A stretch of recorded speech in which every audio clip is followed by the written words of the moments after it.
Salam, hər vaxtınız xeyir olsun. Kanalıma xoş gəlmisiniz. Bu dəfə çox dadlı, yumşaq, asan tort resepti bölüşürəm.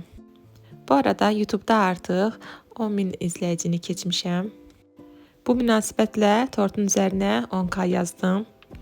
Videolarımı izləyən, dəstək olan və mənə abunə olan hər kəsə təşəkkürümü bildirirəm. Və keçək reseptə. Qaba 4 ədəd yumurta, 1 stəkandan 1 barmaq əksik şəkər tozu və 1 çimdik duz əlavə edib mikserlə ağarıb qatlaşana qədər çalıram. Əgər siz kanalıma hələ də abunə deyilsinizsə, abunə olmağı, videolarımı bəyənməyi və yaxınlarınızla bölüşməyi unutmayın. Yumurta və şəkər tozunu təxminən 5-6 dəqiqə çaldıqdan sonra yarım stəkandan biraz az ilik suyu bura az əlavə edərək mikseri dayandırmadan çalmağa davam edirəm.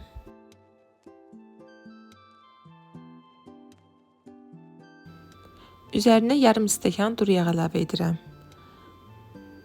Bunu da bir neçə saniyə mikserlə qarışdırıram və mikseri bir kənara qoyuram. Üzərinə 1 stəkan yarım un əlavə edirəm. 1 paket şəkərli vanil və 1 çay qaşığı qabartma tozu əlavə edib ələkdən keçirirəm. Üzərinə son olaraq 1 xörək qaşığı kakao əlavə edib dil çırpıcı ilə qarışdırıb yağlı kağız sərdiyimiz diametri 20 sm olan qabın içərisinə boşaldıram və sobada 150 dərəcədə alt üst rejimdə içi tam bişənə qədər bişməyə qoyuruq. Bişdikdən sonra çöplə yoxlaya bilərsiniz. Bu arada krem hazırlayıram. Krem üçün otaq temperaturunda yumuşalmış çərə yağını mikserlə ağarıb qatlaşana qədər çalıram. İstəsəniz bu kremi qaymaqlı kremlə də əvəz edə bilərsiniz. Və üzərinə bişmiş qatlaşdırılmış süddən əlavə edirəm. Bir neçə dəqiqə daha çalıb kremimizi hazır edirik və bu arada 1 paket şəkərli vanil əlavə edirəm ki, qoxusu gözəl olsun. Kremimiz hazırdır.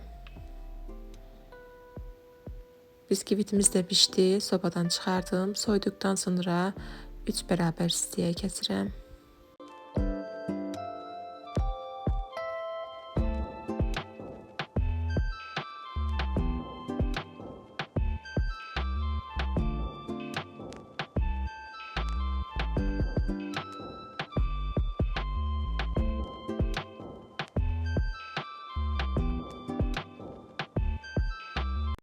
Biskvitimizi kəsdikdən sonra artıq cərsini yığmağa başlayıram. Şərbətləməyə ehtiyac yoxdur, çünki biz biskviti hazırlayarkən su əlavə etmişdik və duru yağ əlavə etdiyimizə görə biskvit bir neçə saat dincəldikdən sonra yumşaq olur. İçərisinə zövqə görə biraz damla şokolad əlavə etdim və digər biskviti də qoyub üzərinə eyni şəkildə kremləyirəm. Və sonuncu qatımızı da qoyuruq. Üzərini və kənarlarını eyni kremlə yaxşıca kremləyirik. Mən üzərini zövqə görə şokolad sosu hazırlayıb tökdüm. Resepti səhifəmdə var.